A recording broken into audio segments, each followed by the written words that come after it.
नमस्कार, आप big Y देखना शुरू कर चुके हैं और मैं हूं आपके साथ जावेद। चलिए नजर डालते हैं इस वक्त की बड़ी खबर पर। लिस्ट 3 पर संलग्न है। माननीय अध्यक्ष जी, उत्तर मेरे को मिल गया, आज ही मिला है। मेरा आपके माध्यम से माननीय मंत्री जी से और सरकार से आग्रह है कि मैंने अल्पसंख्यकों के बारे में पूछा, मैंने मुस्लिम्स के बारे में नहीं पूछा है।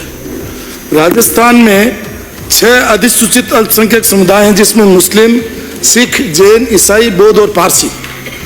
तो इन्होंने खाली मुझे मदरसा बोर्ड का जवाब भेजा है। तो मेरा माननीय मंत्री, आपके माध्यम से माननीय मंत्री जी का आग्रह है कि 1.25 करोड़ पॉपुलेशन है इस प्रदेश में, जिसमें हमारे जैन भाई भी रहते हैं, सिख भाई भी रहते हैं, सब रहते हैं। तो उनके उत्थान के लिए राज्य सरकार क्या योजना है, उनका जवाब आपके माध्यम से मैं पूछना चाहूँगा कि पूरा मेरे को दे दें, कोई दिक्कत नहीं है। समय का अभाव था या समझने में, क्योंकि मेरा क्वेश्चन जो है वो प्रदेश में अल्पसंख्यक के उत्थान के लिए पूछा, मैंने मुस्लिम उत्थान के लिए नहीं पूछा।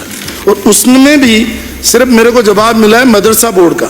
तो मेरा आपसे आग्रह है कि मदरसा बोर्ड के अलावा भी मैं इनका वो देख रहा था, मदरसा बोर्ड के अलावा भी अल्पसंख्यक आयोग, मदरसा बोर्ड, हज कमेटी, वक्फ विकास परिषद, वक्फ, मुस्लिम वक्फ, ये सब है। और जो इन्होंने जवाब दिया है मैं उस पर नहीं जाऊंगा। मैं तो आपके माध्यम से इतना ही आग्रह करूंगा कि बाकी समुदाय जैसे सिख है, जैन है, ईसाई है, बौद्ध है, इनके लिए भी क्या राज्य सरकार कोई योजना बनाने का विचार रखती है या उनकी कोई योजना है तो मेरे नए सिरे से उत्तर दे दें, मुझे कोई दिक्कत नहीं है सर, मेरा कोई ऐसा जिद नहीं है।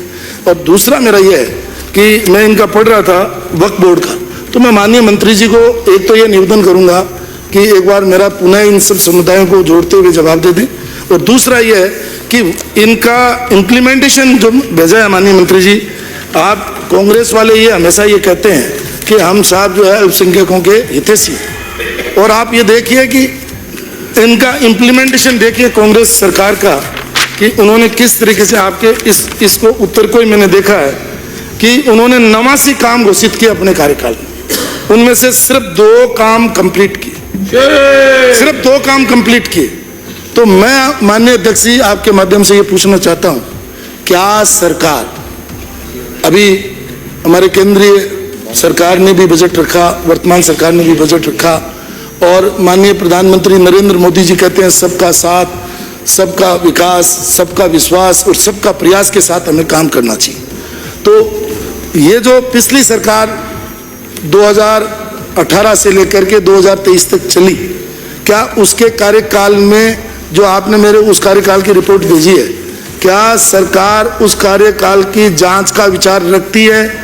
अगर रखती है तो वक्फ बोर्ड अकेले को ही अगर आप पकड़ लेंगे तो उसमें लगभग 1 करोड़ 71 लाख की इनकम बता रहे हैं, और आप जहां भी जाओगे अध्यक्ष महोदय वहां वक्फ की संपत्तियां मिलेंगी।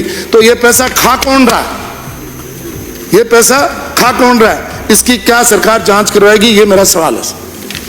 माननीय मंत्री जी। माननीय अध्यक्ष जी, मैं डीडवाना चैनल माननीय सदस्य को बताना चाहूंगा कि राजस्थान सरकार भी लगातार अल्पसंख्यकों के लाभ के लिए लगातार योजनाएं चला रही है। उनका मैं नाम भी लेना चाहूंगा, मुख्यमंत्री अनुप्रति कोचिंग योजना, निःशुल्क छात्रावास योजना, कौशल विकास प्रशिक्षण कार्यक्रम, अल्पसंख्यक शिक्षण संस्थाओं को मान्यता देने हेतु कार्यक्रम, मुख्यमंत्री उच्च शिक्षा छात्रवृत्ति योजना, कालीबाई भील मेधावी छात्रा स्कूटी योजना, अल्पसंख्यक आवासीय विद्यालय, ये सब तरह की योजनाएं इस तरह की योजनाएं हैं जो समस्त अल्पसंख्यक वर्ग को सम्मिलित करते हुए सबका साथ सबका विकास कार्यक्रम को देखते हुए काम कर रहे हैं।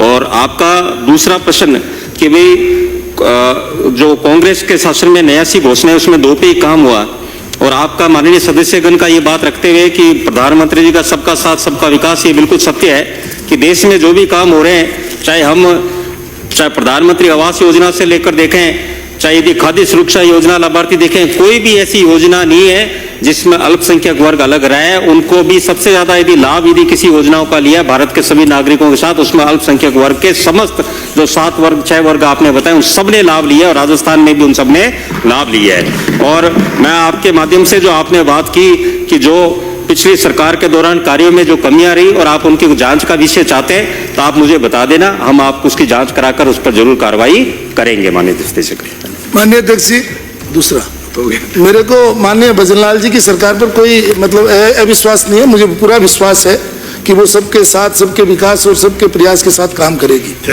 लेकिन ये जो तथाकथित लोग ग्राउंड के अंदर सापा बांधते हैं, मालाएं पहनते हैं और लोगों को दिग्भ्रमित करते हैं। तो जनता के सामने इस क्वेश्चन के माध्यम से मैं ये लाना चाह रहा था कि जनता के सामने ये आए कि ये खाली वोट के लिए ही ऐसा कर रहे हैं।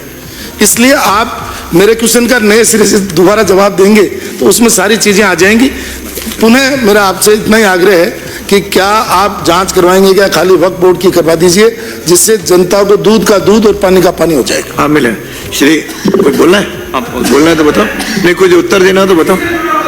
अब नहीं, नो नो नो, नई परंपरा नहीं, नई परंपरा नहीं ब्राजो, जो कुछ कहना माननीय सदस्य। नो, आपको कुछ कहना, आपको मंत्रियों को जवाब देना, बोलिए। में दिलवा दें, जैन वाले में दिलवा दें, ठीक, जैन और सिखों वाले में दिलवा दें। माननीय अध्यक्ष जी, D21 से आने वाले सदस्य सीनियर वरिष्ठ सदस्य हैं, इन्होंने बात रखी है तो जरूर कुछ ना कुछ उसमें तथ्य होगा, तो मैं आपको आश्वस्त करता हूं उसकी हम जांच कराएंगे और बिल्कुल दूध का दूध और पानी का पानी करेंगे। धन्यवाद। श्री कांति प्रसाद। फिलहाल के लिए इस बड़ी खबर में सिर्फ इतना ही। ऐसी खबरों के लिए आप देखते रहिए बिग वाई। नमस्कार।